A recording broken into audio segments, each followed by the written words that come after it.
Hey Luminary, it's Leslie Tagorda here with an episode about this upcoming Libra South Node lunar eclipse. We need this eclipse so that we can reveal all the ways we've been held back by the shadows of Libra's people pleasing and fear of collaboration, and how this fear truly holds you back from your luminary leadership. Let's tune in. Welcome to Star Powered Astrology for Changemakers. I'm Leslie Tagorda, your guide, a Hawaii-born Filipino Jewish astrologer who loves navigating visionaries like you through the spiritual journey of your work so that you can be inspired to lead by your chart and become the luminary leader you were born to be. Before we dive into the eclipse, I wanted to let you know that I am part of Astrology Hub's inner circle in this upcoming year, and I will be hosting the April lunation. So, April new moon, that's the eclipse, all the way to the April full moon. I am so excited about sharing my view of astrology and leadership. I'll also be sharing about Chiron, the wounded leader, within the membership. But even if you're not a member of Astrology Hub is now offering a free eclipse event called Your Eclipse Pathway to Purpose. It's a 2 week journey and it's absolutely free, where there'll be 3 live panels, and I'll be on the panel on March 29th. And you'll get a chance to look at your life purpose and reignite your passion, activate the power of transformation, and integrate and practice tools to navigate this cosmic shift. So if you're interested in jumping on to this Astrology Hub free event, Pathway to Purpose, head on over to astrologyhub.com/Leslie 2024. So again, head on over to astrologyhub.com/LESLIE 2024. All right, my friends, we are already in that eclipse portal, so to say. I want to just define portal because I'm like, the word portal sometimes just kind of like really annoys me. But essentially what a portal is a gateway into the future. And when we're dealing with eclipses and kind of that wild energy of the unknown, that quantum energy of Uranus, of where we're going to leap into this next future, you can guarantee that this eclipse energy is fast and it's non-linear, meaning to get from A to Z, you don't have to go A, B, C, D. You can go straight from A to Z, maybe with some ups and downs and twists and turns. No matter what, it's going to be exciting. Now, I have been super into this eclipse energy despite my inflammation, despite this energy really inflaming my own anxieties, my own comparisonitis, my own fears. Likely this has already been happening for you too, like feeling the heat and the drive of this eclipse energy to take that momentum forward, to maybe reveal some fears. Now, if you really are reluctant to facing fears and tend to really run away and avoid fears, this energy can feel really stifling. It can really bring up a lot of fatigue. It can really bring up a lot of hiding, like I just want to go hide. But I really want to open up on how we can use this eclipse energy for our benefit so that we can break down all those fears so that they don't have such a hold on us with this lunar eclipse in Libra that allows us to shed all of that dead weight and blast us into the future of our that Aries eclipse that happens, the new moon eclipse, the solar eclipse that happens on April 8th. And so this portal is basically a 2 week gateway where what's more than 2 weeks, but the main opening is 2 weeks. You've already been feeling it. I promise you, you've already been feeling these eclipse energies. This area in your life and in your work is going to stay sensitive for at least 3 to 6 months. And so even though the energetics are the most amplified, the top of the wave, this is a long wave that is going to carry you far if you are willing to do the work, right? The quote unquote, the work, the shadow work, the deep dives, the facing your fears, you're confronting your fears, really understanding where these stories come from, that's going to allow you to do the heavy lifting of the breaking down of those fears and then leaping in and leaping into your future with some enjoyment. So today, I really want to focus in on this lunar eclipse that comes up on Monday the 25th at 12 a.m. Pacific, 3 a.m. Eastern. We're going to have a full moon, and this full moon is going to be a few degrees away from the south node, 10 degrees away from the south node in Libra. So the full moon is going to be at Libra 5 degrees, south node at 10 degrees. I'll show you all the chart soon. But you can think of a lunar eclipse like a full moon on steroids. And I'm just talking just like the most powerful full moon.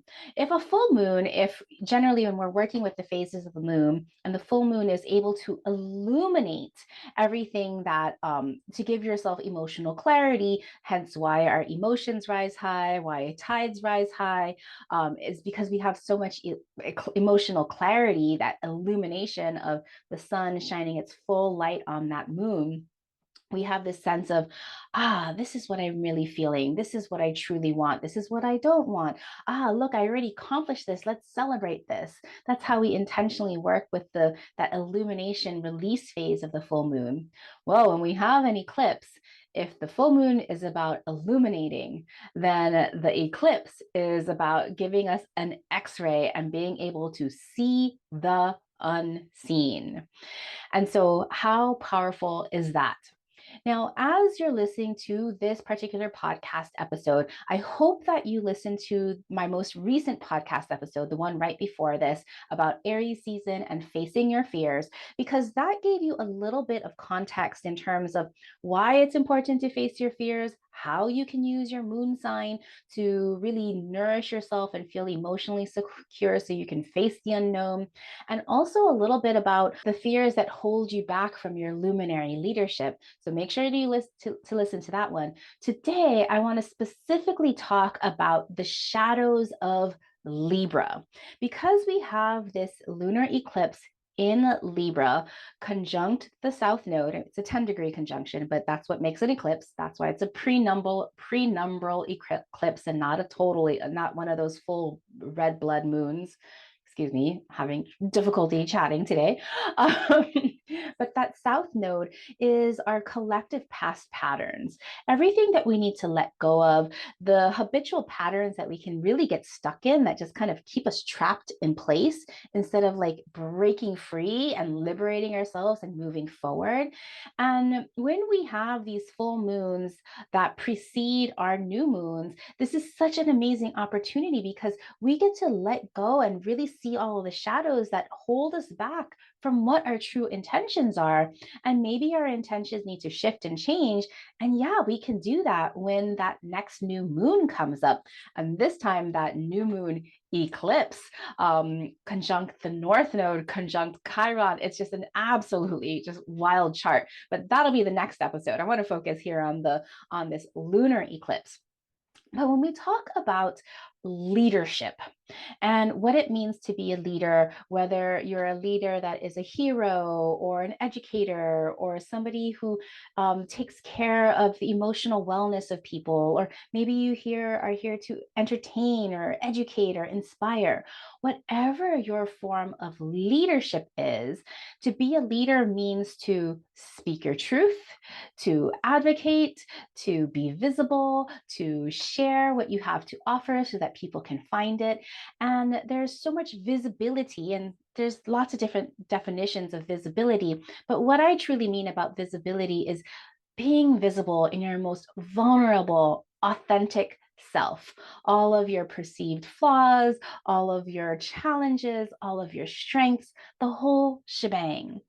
When we're looking at leadership as that we're moving towards this vulnerable leadership with with Chiron and the solar eclipse, we're looking right now all the things that hold us back.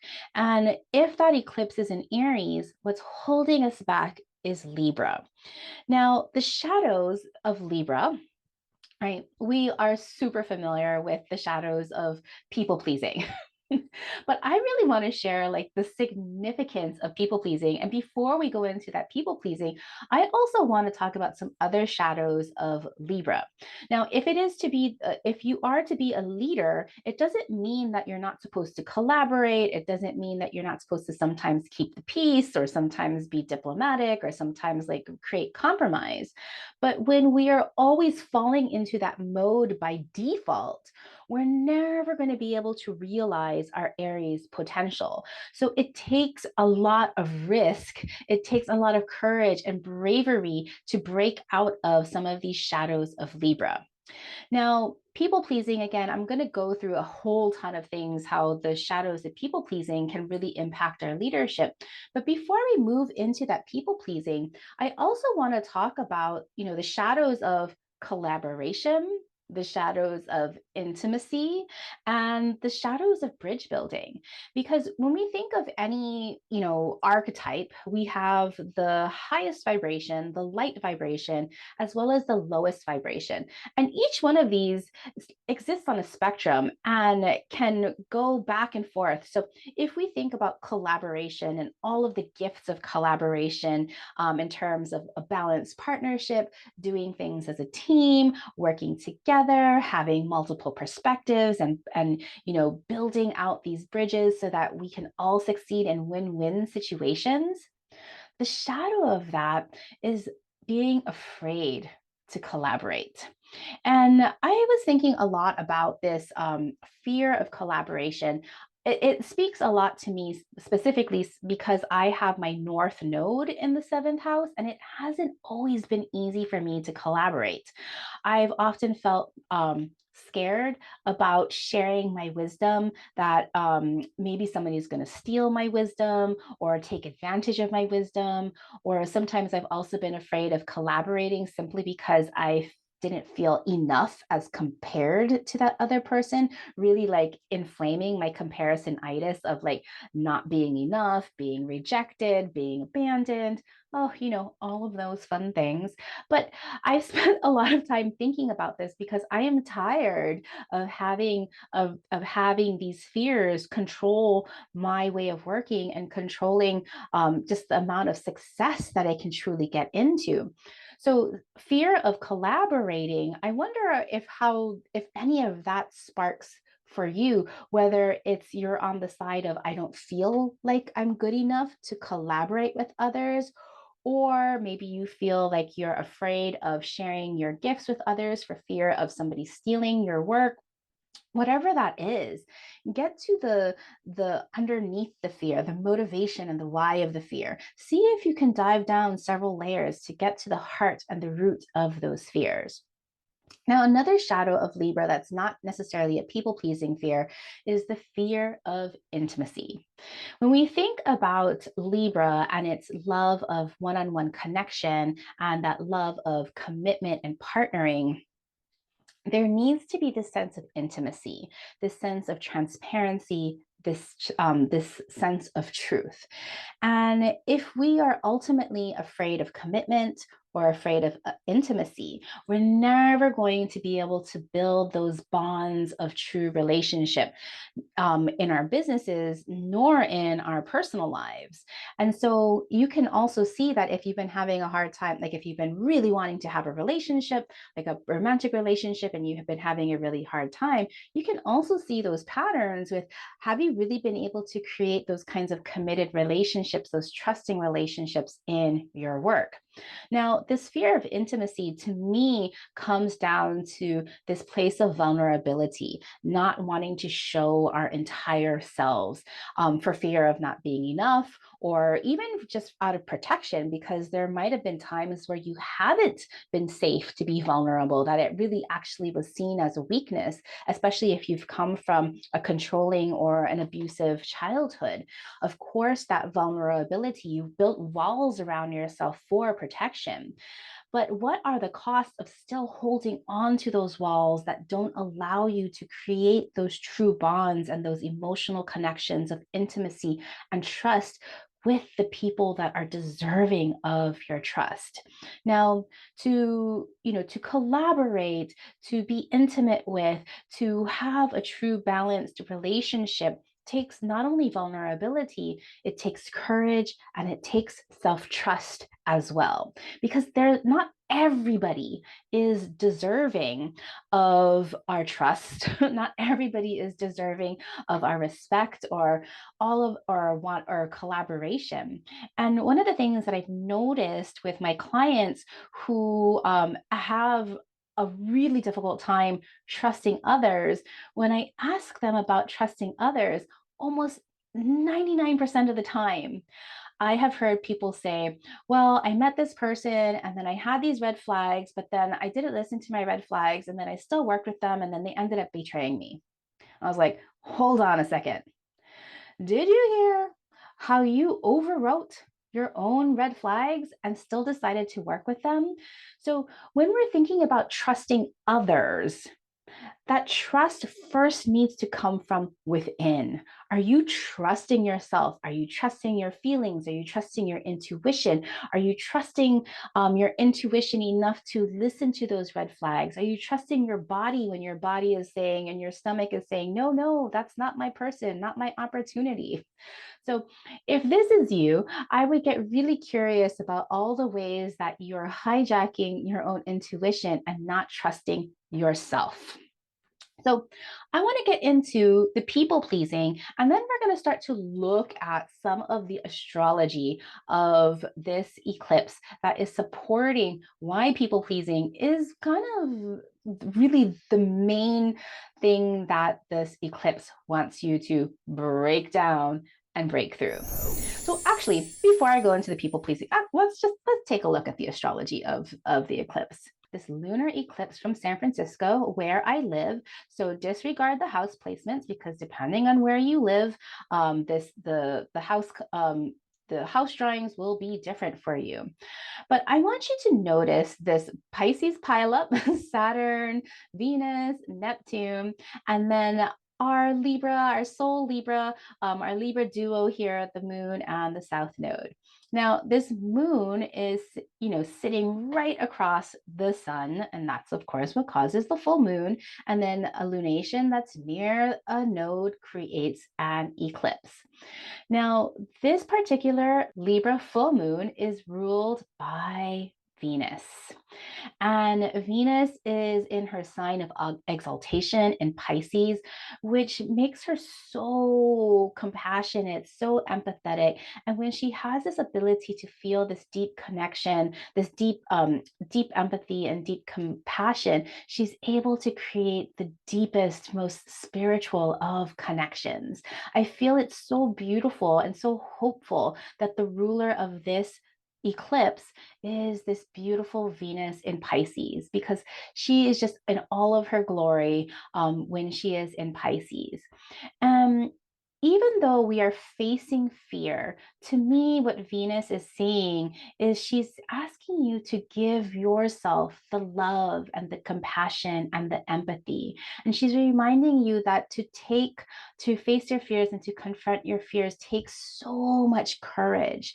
And that if you haven't been able to face your fears until this moment in time, there are no judgments, that we're looking at our fears from this place of curiosity and this place of understanding of this me too. Because as you explore your fears and as you're vulnerable and as you start sharing them with other people from this very empathetic and compassionate place, you're going to open up in others and allow them to say, oh, I felt like that too.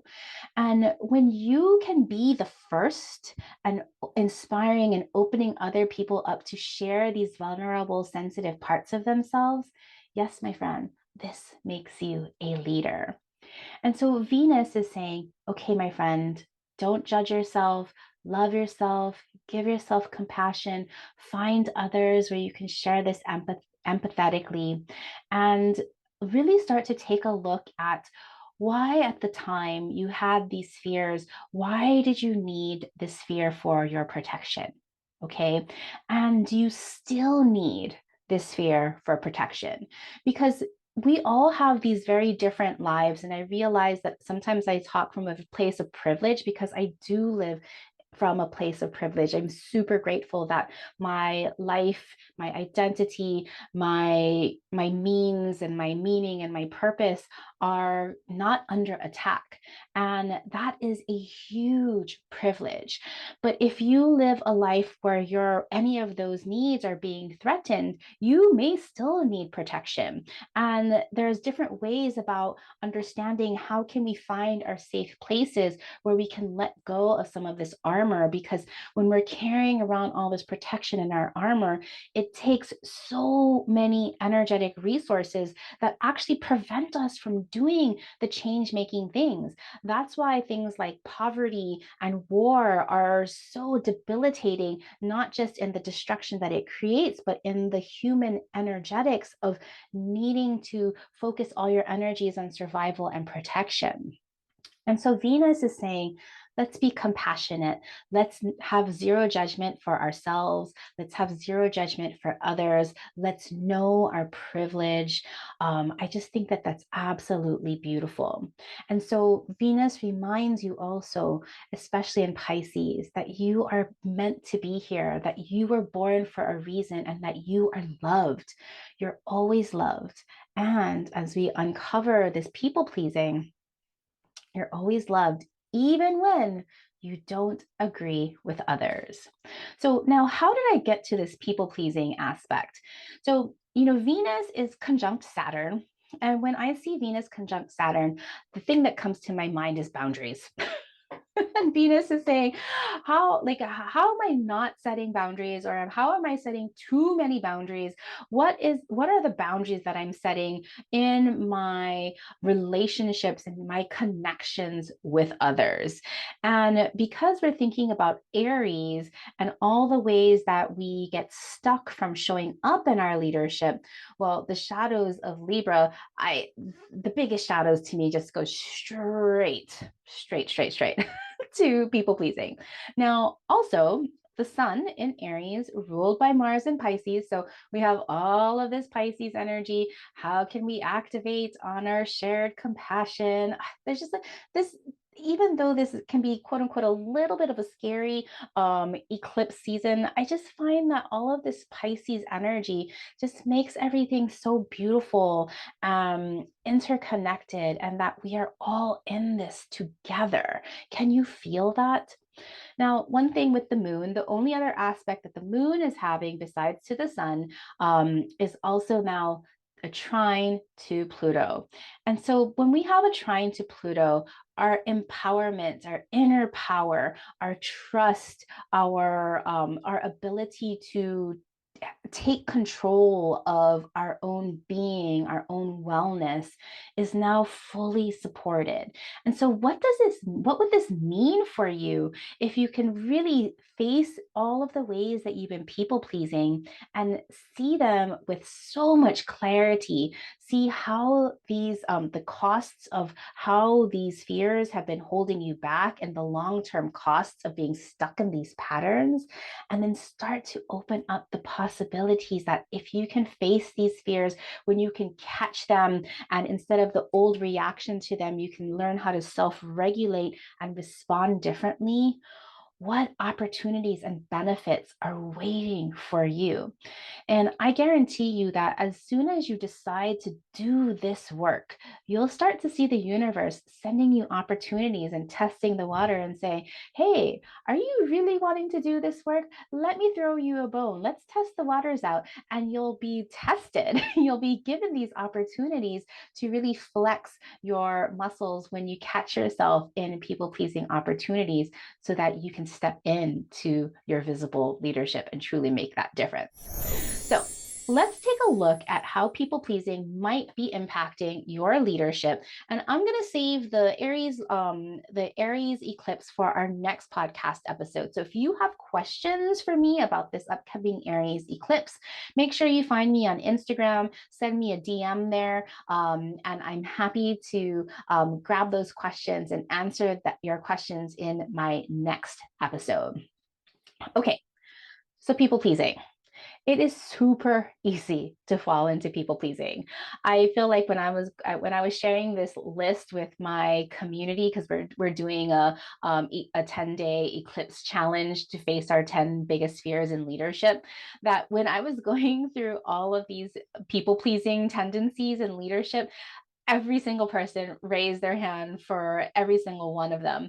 Now, of course, there are going to be ones that are louder for you, and but let's just go through them and see how this might manifest in your work and your leadership, and how this can really hold you back. Okay, so one of the first things about people pleasing is, of course, avoiding conflict. I hate conflict. I chalk that up to my Mars in Taurus. I think about Mars is one of the planets that allow us to take action, allow us to advocate, allow us to motivate. And when my Mars in the 12th house and in Taurus feels like it really likes to run away from conflict and avoid conflict, and then just like not want to say anything and just self sabotage itself, because when we are avoiding conflict, we're not standing up for ourselves, we're not speaking up for ourselves. And this can manifest from like some really serious things about, like, that maybe you have a client who's not paying a bill on time and you need them to pay. Like, that's impacting your bottom line and how you're able to support yourself. Or maybe you don't speak up when you hear like a relative saying an off color remark, or you hear a friend saying something that is like untrue.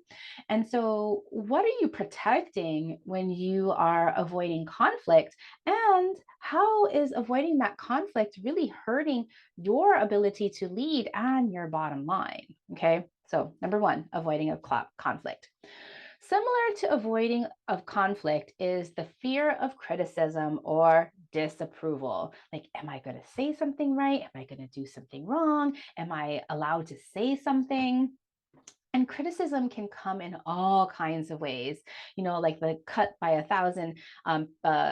by a thousand paper cuts kind of things, where people are just critiquing you all the way and people just shut down, or just a silly little comment in a social media post by somebody who doesn't even necessarily isn't even a client, or has so little to do with your actual personal or business life, yet we give them so much power because we have this like fear of being criticized.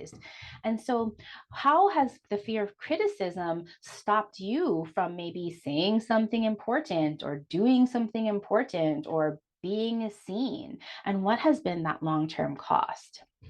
Now, another interesting way of people pleasing is prioritizing popularity. Similar to conflict, similar to criticism, that you rather be liked than ruffle feathers. And so you'll do everything in your power to make everybody happy, simply so that you can be liked in a popularity contest. Now, of course, it's important for you to be liked by your clients, but again, at what cost? So, really deciding on, is my likability as important as it is for me to do my work, say my truth, be visible? Okay. Now, lack of direction and the inability to make a decision is very, very much a Libra thing, right? Because Libra is the scales, it balances this and that, and it doesn't want to make a wrong decision. It wants to please everybody. And that allows us to not being able to make a decision, or are really just going wherever people tell us to go without questioning, without saying, what's the priority here? What is the goal here? What are my own priorities? What do I want to do? And so, if you catch yourself in your inability to make a decision, or being able to have a clearer direction, I want you to start making notes and tracking how that has held you back from your leadership. Now, another way is a lack of boundaries. Of course, people pleasing. You're not going to have boundaries because you want to make everybody happy. So people ask you to do this and ask you to do that, ask you to do that. And before you know it, you have zero time for yourself because you've said yes to everything. And so when you have no boundaries, of course, you're going to neglect your personal needs. You're going to give your power away. You're going to, be accountable for everyone except for yourself because it's so much easier to say yes to everyone instead of saying yes to yourself. And so starting to look at how boundaries are really impacting your ability to make the change that you are here to make change. Now, similar to what I was talking about of not trusting yourself is another um, uh, people pleasing shadow of looking to others for answers. This comes from not trusting yourself, not thinking that you're enough, not feeling like you're good enough or you're going to be rejected, not trusting what is right for you or your own expertise.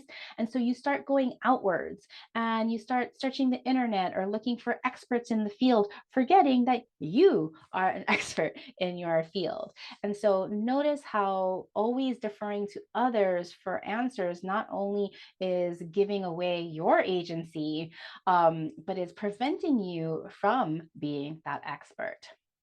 Now, going back to no boundaries, another one that spurs from this is neglecting your personal needs and putting yourself last. Now, I see this happen all the time. And especially if you're a parent, it's really easy to put yourself last because your partner needs things, your children needs things, your work needs things, and before you know it, there's no time for yourself. But this is a sure way of fast tracking to burnout, a sure way to hiding and being invisible is when you are neglecting your personal needs and putting yourself last. And you can see how this is in direct conflict, direct opposition with putting our best selves first that Aries eclipse is asking of us. So start to notice where we have that polarity, that push and pull of maybe there are times that you can't put your personal needs first, but when can you carve out times to put yourself first, right? It's all a balancing act. Now, one of two more things I want to cover is being accountable for everyone. I was talking a lot about this when I was talking about Chiron and consent, because this idea of being accountable for everyone, I put this in the fixer mode. Right, you see your clients doing things wrong, you see your family doing things wrong, you see everybody doing things wrong, and you want to go fix everybody and catch all of their falling balls. And meanwhile, you're not looking at all the shit that you've been dropping. Right. And so when you're in this fixer martyr role, that's part of the Cartman drama triangle. You are stuck in this pattern, and so the way you break out of this pattern is through consent. Does that person want help from you? And is it your responsibility to help them? Well, if you have the ability and the capacity for it, and they consented for you to help them, and this is something that you can help them with, then by all means, be supportive and help them hold accountability. But it is not your responsibility. So catch yourself when you're trying to fix everybody's shit except for your own. Okay, the last one, of course, is giving your power away. You can see that when we are stuck in all of these people pleasing patterns, putting others first, deferring to others to make decisions, putting other needs people's first, being a yes person just to be popular, like not being able to delegate, we are giving our power away. And if you are giving your power away, you have no inner power. And if you don't have any inner power, there's no way that you can be a leader. And so I want you to start noticing where you devalue yourself, where you give your power away so that you can start to cut those cords off and start to retain your power, start to grow your own inner power by putting yourself first, by rising up to conflict, by sharing your truth, by being vulnerable, by finding places where that you can be safe so that you can drop all your protection. It's in these safe spaces that are truly your places where you're supposed to shine, where you're supposed to give back your gifts. And so, what I really truly want you to know about facing your fears around people pleasing this eclipse season is that as you're revealing your fears, that you're doing this without judgment, simply with curiosity. That if you're currently experiencing trauma, you reach out for help. That you maybe if you really need extra support, that you work together with an accountability partner so that you can work together in a group. That's why we're doing this together in my membership. We're all doing this together so that we can support each other as we start to reveal and as we start to see and recognize our unseen fears. That's number one. Number two, I want you to get really honest with yourself about the long-term costs of these fears, meaning what were the opportunities lost because you've been stuck in these patterns? What have you not gained because you've been operating and stuck, just circling around like a hamster in its wheel? And then number three, I want you to open up to and start to discover what could be the benefits of and highest possibilities when you overcome your fears. What opens up for you and so that this can motivate you to keep moving forward. To face your fears takes so much courage, but when you can do it, the benefits are absolutely wild. You start attracting and attuning to all of the opportunities waiting for you. There's so much waiting for you, and I absolutely believe in you that you can face your fears. So please use this eclipse energy to dive deep and do your shadow work and start to notice how the universe starts gifting you all the opportunities that help you put your strength and courage to the test. All right, my friends, go enjoy the eclipse. I will talk to you soon. As a human design projector, my energy shines more brightly because of people like you who share my work. If you enjoy this podcast and want to help build a movement of innovative astrology and leadership and spark the intuitive revolution, please rate and review this podcast on Apple Podcasts, or better yet, share this podcast with your change-making besties. We will all shine brighter together as we create the future we want to see.